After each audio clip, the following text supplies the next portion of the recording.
तो कौन सी आफत तुम पर आती, अब्बू के सीने से लगती, साथ में भैया के भी रहती, उन्ने के संग बोलती हंसती।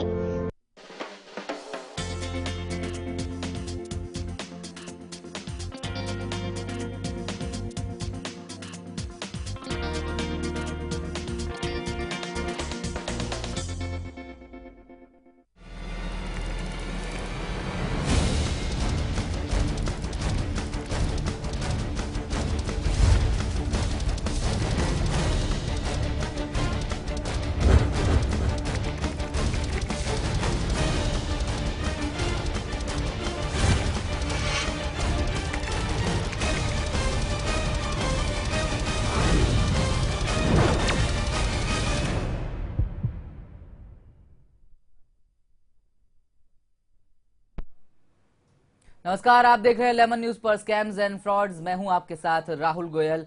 इस शो के बारे में आप वो सब कुछ जानते हैं क्योंकि इस शो को जब आप देखते हैं तो अपनी तमाम दिक्कतों को, फाइनेंस से जुड़ी हुई जितनी आपकी दिक्कतें हैं वो धीरे धीरे दूर होने लगती है, सॉल्व होने लगती है। और अब इस सीरीज में और लगातार पिछले कुछ दिनों से हम आपको आगाह कर रहे हैं कुछ बदमाश कंपनियों से, कुछ ऐसे ब्रोकर से, कुछ ऐसे लोगों से जो आपको बहुत बड़े रिटर्न्स का वादा कर आपको अक्सर ठग लेते हैं। ना सिर्फ ठगते हैं बल्कि आपके जीवन भर की जमा पूंजी पर भी हाथ डाल देते हैं और आप भरोसे में आकर उनके हाथों अपना पैसा गंवा देते हैं। ऐसे कई किस्से, कई मामले पिछले कई दिनों से देश में सामने आए। सेबी ने इनके खिलाफ कदम भी उठाए, लेकिन अब भी कई ऐसी कंपनियां हैं जो इस तरह के गोरखधंधे धड़ल्ले से अंजाम दे रही है। लेकिन कैसे आप इनसे सावधान रहें, कैसे आप अपना फंसा हुआ पैसा वापस पाएं और कैसे आप इस तरह के इन्वेस्टमेंट से बचें, ये तमाम चीजें आपको लगातार हमारे financial expert, financial analyst Ravi Nathani ji आप तक पहुंचाते हैं। आज भी वो हमारे साथ स्टूडियो में मौजूद हैं इस चर्चा को आगे बढ़ाने के लिए। रवि जी, बहुत बहुत स्वागत है आपका।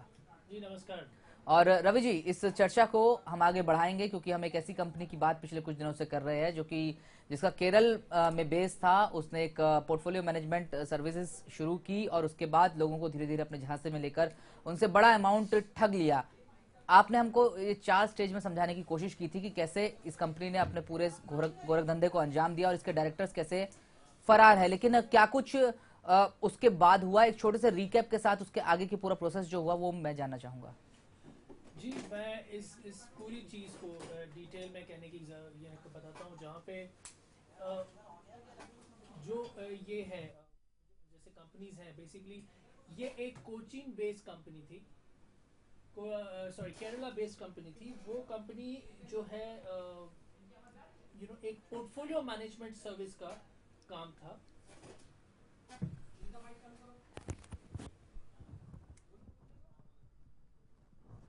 जी हाँ, ये कंपनी का नाम, पहले तो मैं कहना चाहूँगा कंपनी का नाम ली कैपिटल सर्विसेज।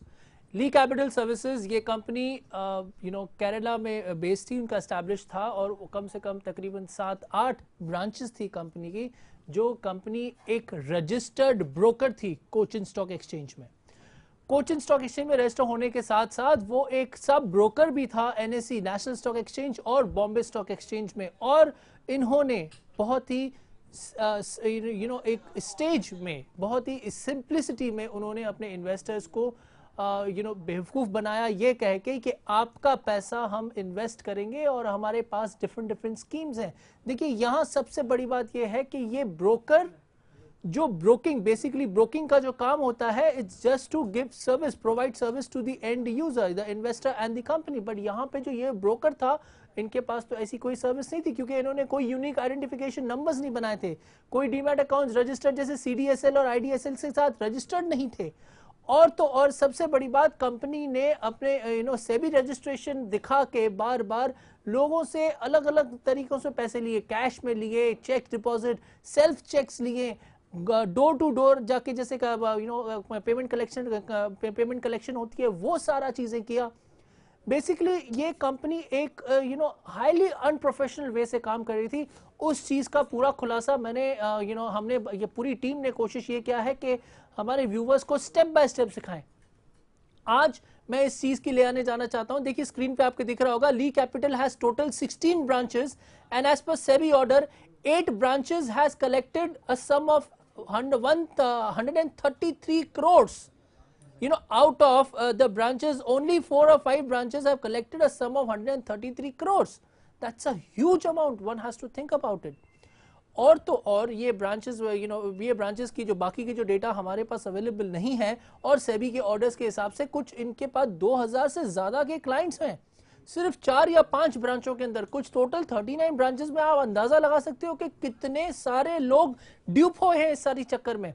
मैंने बहुत सारे मार्केट एक्सपर्ट्स से बात की है, मेरे काफी लोगों को मैं जानता भी हूं, वो हमारा जब ये शो देखते हैं हमसे एक बार यही चीज को वो इन्फॉर्म करते हैं, हमको ये बताते हैं, एक फीडबैक देते हैं कि हम अपने व्यूअर्स को एक ऐसा स्टेज दिखाएं, ऐसे एक माध्यम दिखाएं कि वो एक फाइनेंशियल लिटरेसी को जान सके कि कैसे इन्वेस्टमेंट्स की जाती हैं, कौन सी साइकिल्स होती हैं इन्वेस्टमेंट्स की, और किस तरीके से बचा जा सकता है ऐसी, how to identify a fraudulent company and how to identify a better genuine company. ये इस शो में मैंने और मेरी पूरी टीम ने कोशिश की है बार बार आपको दिखाने की, बार बार आपको समझाने की, क्योंकि अगर कभी खुदा ना खास्ता कोई बात आपके जहन में पड़ जाए हमारे थ्रू, तो शायद हम ये समझेंगे कि हमारा ये शो काफ़ी सफल रहेगा और काफ़ी आने वाले दिनों में इस चीज़ को काफ़ी नॉलेजमेंट मिलेगी इस सारी चीज़ों को। मैं आज जो स्टेज 3 है, स्टेज 3 के सारे डिटेल्स मैं आपको बताने की कोशिश करूँगा आज, जहाँ पे पहली बात ये है कि कंपनी के ब्रांचेस कितने थे, और सबसे बड़ी बात कंपनी के स्कीम्स क्या थे। सबसे पहले अगर मैं स्कीम्स की बात करता हूँ तो उनके स्कीम्स थे तकरीबन 4,900, 10,000, 1 लाख, 2 लाख, और इन सारे स्कीम्स की उनके पास जो रिटर्न्स थे वो तकरीबन 36% to 60%, नहीं 80% तक भी थे। ये सारी चीज़ों के हमने ऑलरेडी आपको डिस्क्लोज आपको बताया है। ली कैपिटल जो कंपनी का नाम है, उनके bank accounts were opened using documents of various employees of Lee Capital. Investors of Lee Capital were made to believe that they were being paid the shares of profit generated from the investments. Lee Capital, the bank accounts of the Lee Capital, bank accounts belonging to the proprietor firms of employees of Mr. Santosh Kumar. ये आपकी screen पे दिख रहा होगा, payments to investors, direct deposits of the payment of the bank accounts of the investors और intra bank transfers were also been made. ये direct deposits होती हैं, जो डायरेक्ट डिपॉजिट्स जो कंपनी करती थी इन्वेस्टर्स के लिए। Lee Capital defaulted in payment of the profit share promise to the investors, यानी कि जो ये सारी बातें कैसे शुरू हुई, जब उनके पेमेंट्स थे वो पेमेंट्स टाइम पे ना जा सके। Lee Capital falsely informed, unable to share the profits since it had made payment to SEBI and its account has been frozen by SEBI। ये एक फॉल्सिफी स्टेटमेंट था जो कंपनी ने अपने इन्वेस्टर्स को बताया कि हमें सेबी को पेमेंट करना है और सेबी ने हमारा अकाउंट फ्रीज कर दिया है। देखिए ये सारी खबरें जो कंपनी ने बताई थी, that's all false. Lee Capital used to pay hefty commissions to its employees and agents. जैसे कि मैंने पहले भी कहा था, उनके अगर आप किसी इन्वेस्टर को हमारे पास रेफर करते हो तो उसके हेफ्टी कमीशंस भी मिलती हैं। The agents were paid a commission of 10% on new investments and 9.8% on renewals। बिल्कुल, और ये आगे भी हम इस सिलसिले को आगे बढ़ाएंगे कि इस कंपनी ने कैसे क्या कुछ किया और जिस तरह के वादे किए थे। लेकिन दर्शकों से मेरी अपील है कि हम लगातार अपनी टीवी स्क्रीन पर आप देख सकते हैं कि हम एक नंबर फ्लैश कर रहे हैं, ये हमारा नंबर है, इस पर आप कॉल कर आपकी फाइनेंस से जुड़ी कोई भी प्रॉब्लम या कोई भी दिक्कत अगर है तो उसको आप हम तक पहुंचा सकते हैं और हम अपने एक्सपर्ट्स के जरिए उसका सोल्यूशन आप तक पहुंचाने की कोशिश करेंगे। हमारा नंबर है 022-267-36792, 022, एक बार फिर से दोहरा रहा हूं, 267366792। इन नंबर्स पर कॉल करके आप अपनी कंप्लेंट हम तक पहुंचा सकते हैं और ईमेल आईडी भी हम आपको लगातार दिखा रहे हैं, स्क्रीन पर आप देख सकते हैं। रवि जी, हेफ्टी इंटरेस्ट का वादा किया, रिटर्न्स का वादा किया और उसके बाद कुछ वक्त तक फुलफिल भी किया, उसके बाद फिर कैसे असलियत सामने आई इस कंपनी की, जो कि आप अगले हिस्से में बताने वाले थे? जी देखिए, पहली जैसे कंपनी ने पेमेंट्स किए थे इन्वेस्टर्स को, जब भी उनके पास पेमेंट्स आ रहे थे तो न्यू कस्टमर्स के पेमेंट्स वो अपने पुराने इन्वेस्टर्स को दे रहे थे, फिर वापस न्यू और इन्वेस्टर्स आ रहे थे तो वो उनको सेटिस्फाई कर रहे थे। वो एक जैसे कहते हैं ना, इसकी टोपी उसके सर, उसकी टोपी उसके सर, ये पूरा प्रोसेस चालू था कंपनी का। लेकिन आखिरकार जब पेमेंट्स नहीं गई टाइम पे तो उनको ये कहा गया, क्योंकि कहीं ना कहीं तो स्टॉप आना ही था ना, तो कंपनी ने क्या बहाना बनाया कि हमारा जो बैंक अकाउंट है वो सेबी ने फ्रीज करके रखा हुआ है क्योंकि हमने कुछ पेमेंट्स सेबी में नहीं की। अब अगर कोई आम इन्वेस्टर, मैं इन्वेस्टर्स की बात कह दूं, सेबी ऐसी स्पेसिफिकली कोई भी चीज नहीं करती जब तक कंपनी का बाकायदा कंपनी के खिलाफ कंप्लेंट्स ना कहीं हो और कंपनी के स्पेसिफिक रीजंस ना हो। सेबी ऐसी एब्सोल्यूट स्टेप जो बैंक फ्रीजिंग अकाउंट्स का, ऐसा कभी नहीं होता। एक आम आदमी को या एक इन्वेस्टर को समझना चाहिए, और अगर ऐसा कुछ है तो बाकायदा उसके जो है आर्टिकल्स छपते हैं और सेबी अपना पूरा क्लैरिफिकेशन देती है कि so and so company has been delisted और फ्रोजन और द बैंक अकाउंट्स। तो बेसिकली यहाँ पे इन्वेस्टर्स को समझना चाहिए, लेकिन इन्वेस्टर्स ने थोड़ा लेट गो किया और वहां पे जब कंप्लेंट्स नहीं आई regularly, after a certain stage of time they started complaining to the police station.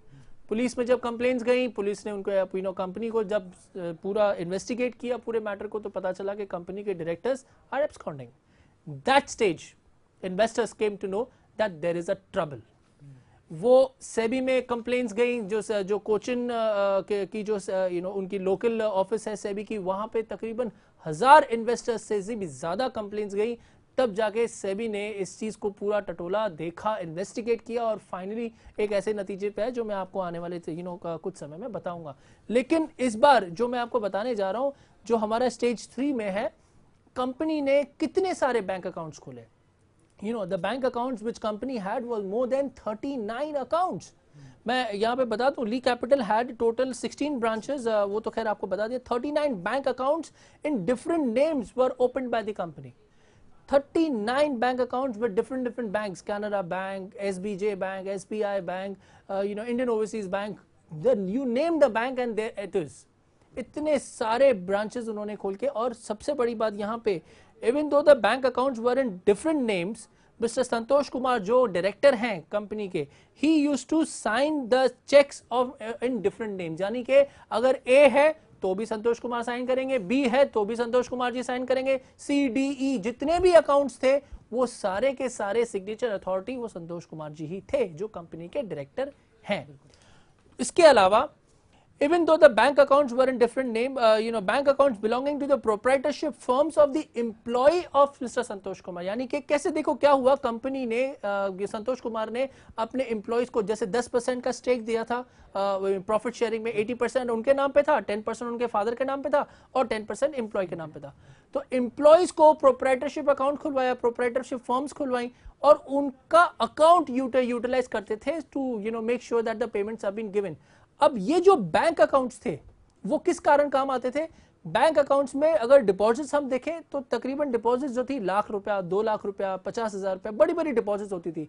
लेकिन इसमें से अगर जो आउटगोइंग होते थे वो छोटे छोटे रकम होते थे, 1000 रुपए, 500 रुपए, 2000 रुपए। ये बेसिकली पेमेंट जाती थी इन्वेस्टर्स को to fulfil what the profit share was. वो सारी चीजें जाती थी कि इन्वेस्टर्स को पेमेंट्स रूट हो जाए कंपनी के नाम से, ये कह के कि कंपनी, और यहाँ पे कंपनी के एक नाम पे बैंक अकाउंट नहीं था, there were 39 different names of the company. यानी कि Lee Capital did not had one name, it had almost 38 names apart from Lee Capital. This was a big thing व कंपनी, यहाँ पे लूप होल क्या था, यहाँ इन्वेस्टर्स को एक चीज जाननी थी कि अगर मैंने किसी कंपनी को पैसा दिया है उसके नाम से ही मुझे पैसे आने चाहिए वापस, ना कि किसी और की कंपनी के। अगर मैंने ए पार्टी को पैसे दिए हैं तो मुझे ए पार्टी से ही रिटर्न चेक आएगा, ये कह के कि ठीक है मैंने ए पार्टी को चेक दिया, लेकिन यहां पे रिटर्न आता था बी और सी पार्टी से, विच इटसेल्फ इज नॉट एथिकल। यहां पे अगर आप अकाउंट स्टेटमेंट देखोगे तो क्या हिसाब दोगे कि मैंने बी कैपिटल ने मुझे पैसे क्यों दिया? No reason. ए कैपिटल ने आपको पैसे दिए तो हाँ, you have a justification to say हाँ मैंने ए में इन्वेस्ट किया था, ए ने मुझे रिटर्न्स, प्रॉफिट रिटर्न्स दिए, लेकिन यहां पे मुझे बी नाम से अकाउंट्स आ रहे थे। That is a big flaw, investor should understand. या ये एक सीख है हमारे सारे व्यूअर्स के लिए कि अगर आप किसी एक पार्टी में एक कंपनी को पैसा देते हो तो वो ही कंपनी उसी नाम से आपको वापस पेमेंट करनी चाहिए, ना कि किसी और कंपनी के आपसे पेमेंट आनी चाहिए। इस चीज का आप नोट हमेशा कर लीजिए। आगे की बात बताता हूं। Other entries shown in the transfers of small account of various, मैंने कहा आपको bank statement credit debit pattern which did not indicate any kind of investment being made for the purpose of various schemes floated by Lee Capital। यानी कि जो उनका जो bank statement था, laser debit का, क्रेडिट डेबिट, जो bank का laser statement आता है, उसमें ऐसी कोई इंडिकेशन नहीं थी कि कंपनी कहां पैसे इन्वेस्ट कर रही है। वो तो पैसे बैंक अकाउंट में ही पड़े थे, and that was utilised for paying the investors. तो ये एक बहुत बड़ा फ्लॉ था, बहुत बड़ी चीज हमारे सामने आई, और हमने कोशिश की है कि आपको स्क्रीन पे दिखाएं वो सारा। देखिए वर्डिंग्स लिखी होंगी सारी की सारी, जो आपको समझ में आएगा बेसिकली कि एग्जैक्ट कॉन्सेप्ट क्या हुआ था कंपनी का। इसके साथ साथ मैंने कंपनी पेमेंट्स करती हैं, वो पेमेंट्स किस तरीके से करती हैं। Mode of investments were cash. सबसे पहली बात मैं अपने व्यूअर्स को बता दूं, जिंदगी में कभी भी कोई इन्वेस्टमेंट करनी हो ना, तो कैश में इन्वेस्टमेंट कभी नहीं करना।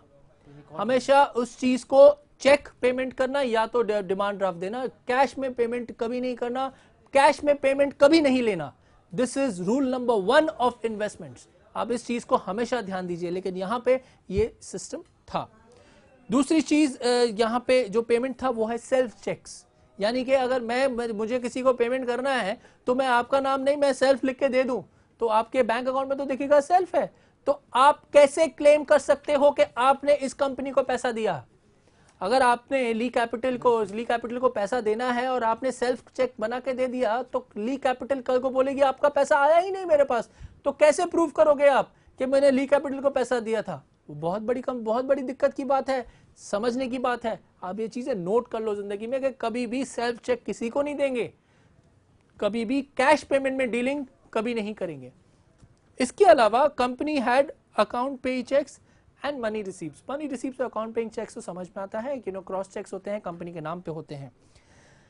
ली Capital and the investors were promised a profit share, that is profit generated out of investment. यानी कि जो प्रॉफिट शेयर था वो आपको मिलेगा।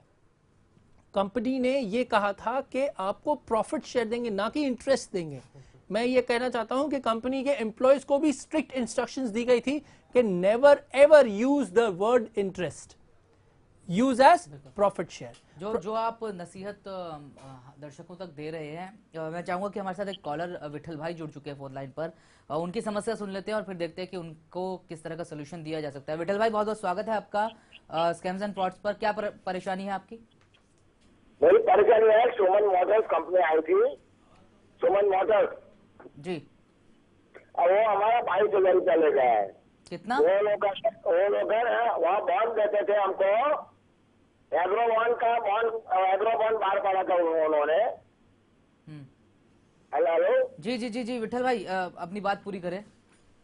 और उन लोगों ने हमारे पास से 22,000 रुपया, 17,500 पहले लिया, बाद में 3500 रुपया ले लिया हमारे पास से, और उसने हमको चेक भी दिए हैं और बॉन्ड भी दिए हैं, लेकिन चेक रिटर्न हुआ है और पैसा नहीं देते हैं। बॉम्बे में वो कंपनी है और वो मोटर्स बनाते हैं। अच्छा विठल भाई ये बताएं कि आपका कुल जो रकम है वो 22,000 रुपए है जो आपने उस कंपनी को दी है?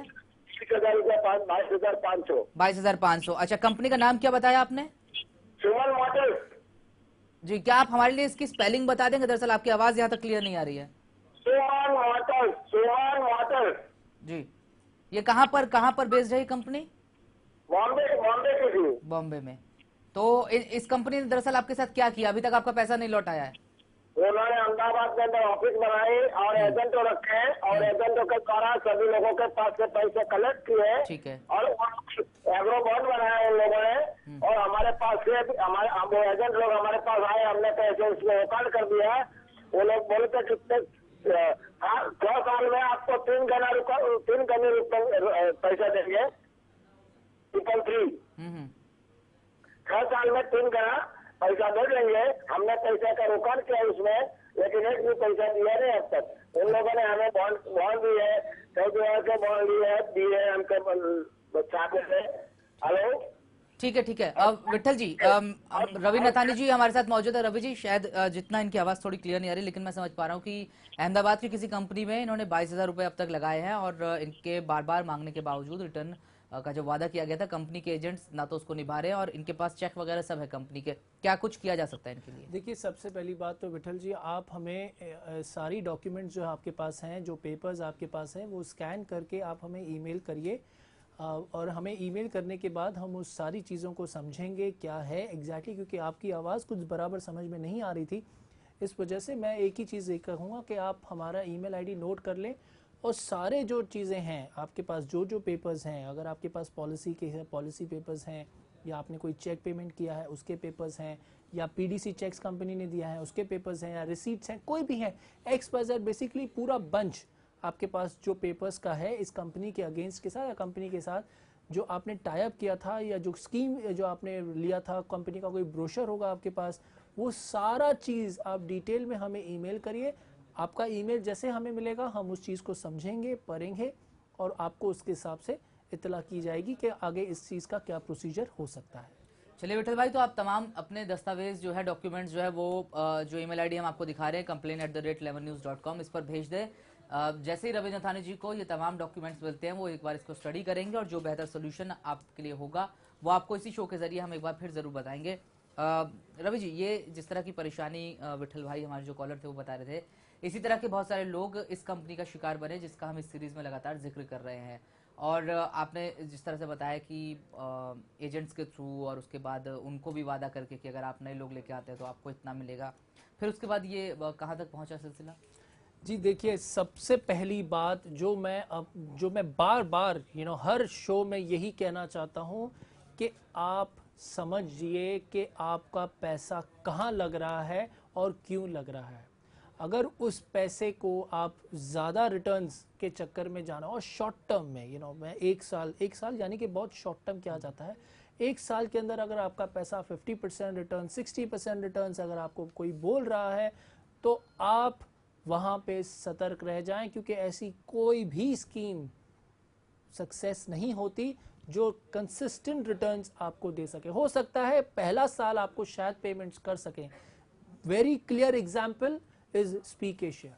बहुत सारे लोगों ने देश के कई ऐसे लोग हैं और ये जो मिडिल क्लास के कैटेगरी के लोग हैं, आम आदमी जो है, उन्होंने स्पीक एशिया में पैसे लगाए थे ये सोच के कि क्विक मनी बनेगा और 6-7 महीने उन्होंने अच्छा पैसा कमाया भी। तो आप ऐसी कंपनियों से दूर रहें। इस रही बात ये ली कैपिटल की, आगे के स्टेजेस में आपको बताता हूं।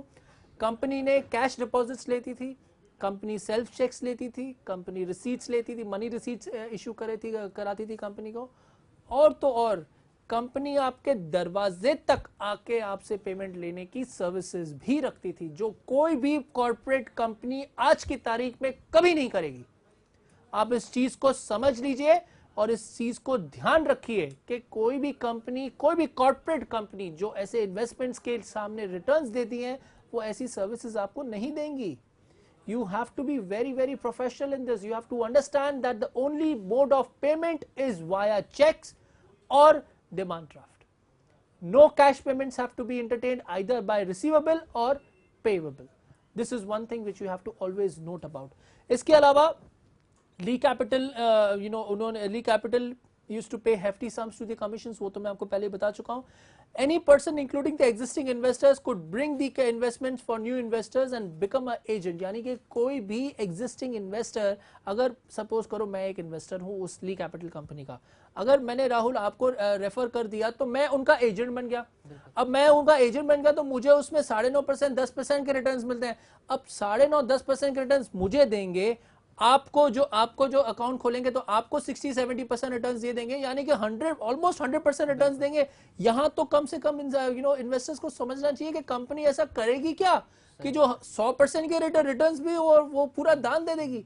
यहाँ पे ये जो लूप होल्स हैं मैं वो समझाने की कोशिश कर रहा हूँ अपने व्यूअर्स को, ये बताने की कोशिश कर रहा हूँ कि ये कैसे कंपनियां काम करती हैं, कैसे लालच में वो आंखों पे पर्दा डाल देती हैं बड़ी सी रकम का, जिसमें आदमी सोचता है यार छोटी तो रकम है, डाल के देख लेता हूँ। यहाँ पे भी रकम का तकरीबन 980 रुपए ही थी। 980 रुपए, 2000 रुपए, 5000 रुपए, 10,000 रुपए, 1 लाख रुपए, 2 लाख रुपए, अलग अलग वेरिएंस था। जिसको जैसे बोलते हैं ना, ग्राहक देख के पूड़ी बांधना, जिसको जैसी पूड़ी बांधनी थी उसको बांध दी।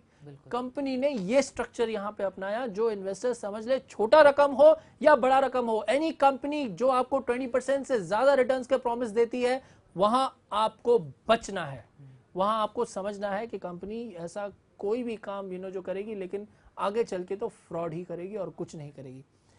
सबसे बड़ी बात, Lee Capital marketing executives were paid a commission of 5.5% and the entire this investment along with their fixed salary, यानी कि company was useless until unless they did not had employees.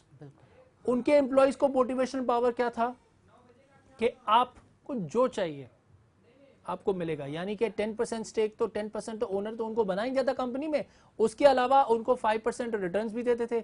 अगर आपने कोई नया इन्वेस्टमेंट लेके आया तो उस पे 5%, यानी कि अगर किसी ने 1 लाख रुपए इन्वेस्ट किया तो उस पे 5,500 रुपए वो एजेंट के बने। तो 5,500 रुपए एजेंट के बने, वो तो बोलेगा यार मेरे लिए क्या कर, कंपनी जाए खड्डे में, इन्वेस्टर जाए खड्डे में, मेरे को 5,500 लाख रुपए में मिल रहे हैं, और क्या चाहिए। वो कोशिश करेगा, सारे हथकंडे इस्तेमाल करेगा, लोगों को फैंसी स्टेटमेंट्स देगा। देखिए आज यही तो होता है सब जगह पे। चाहे इंश्योरेंस की बात कर लो, तो इंश्योरेंस में बहुत सारे मेरे भाई हैं जो यही कहते हैं कि अरे भाई हमने इन्वेस्टमेंट किया, वो इन्वेस्टमेंट एजेंट ने मुझे अच्छी खासी प्लान समझाई थी, ये बताया था कि मुझे ये मिलेगा, मुझे वो मिलेगा, लेकिन जब सामने पॉलिसी पेपर आया तो मुझे हाथ में मिला क्या और मैंने दिया क्या। बहुत सारे लोगों की ये कंप्लेंट्स होती है। स्टॉक ब्रोकिंग की बात कर लो, स्टॉक ब्रोकिंग में भी यही होता है। इन्वेस्टमेंट प्लान्स की बात कर लो तो इन्वेस्टमेंट प्लान्स में भी ये होता है।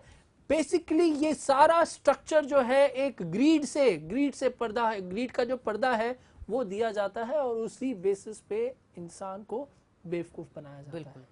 तो जैसा कि रवि जी आपको लगातार आपसे अपील कर रहे हैं और हम भी अपने दर्शकों से यही अपील करते हैं कि आपका पैसा आपकी जेब है, इस पर आप उस तरीके से खर्च करें या उस तरीके से इन्वेस्ट करें कि आपको आगे चलकर नुकसान ना उठाना पड़े। और जब कोई कंपनी वादा करती है तो उसके वादे में दरअसल वो अलार्म छिपा होता है जिसको आप सुन सकते हैं गौर से। अगर वो आपको ऐसे रिटर्न्स का वादा कर रही है जो कि फिलहाल जो इकोनॉमिक स्थिति देश में क्या पूरी दुनिया में चल रही है जिसमें वो मुमकिन ही नहीं है, सिवाय इसके कि वो कंपनी कोई खुद ऐसा काम कर रही हो, इलीगल एक्टिविटी कर रही हो कि शायद वो आपको पैसा देने में कामयाब हो पाए, उस स्थिति में भी खतरा आप ही के लिए आखिरी में भी है। इसलिए आप सावधान रहें और पूरी कोशिश करें कि इस तरह की कंपनियों के झांसे में ना आए। हमारी कोशिश अपनी तरफ से लगातार ये जारी रहेगी कि हम आपको ऐसी कंपनियों से आगाह करते रहें। एक बार फिर हम हाजिर होंगे अपने अगले एपिसोड में इस कंपनी की कुछ और डिटेल्स के साथ और साथ ही कुछ दूसरी कंपनियों का भी, उनके भी स्कैम्स एंड फ्रॉड्स का हम खुलासा करेंगे। लेकिन तब तक के लिए मुझे और रवि जी को दीजिए इजाजत। नमस्कार।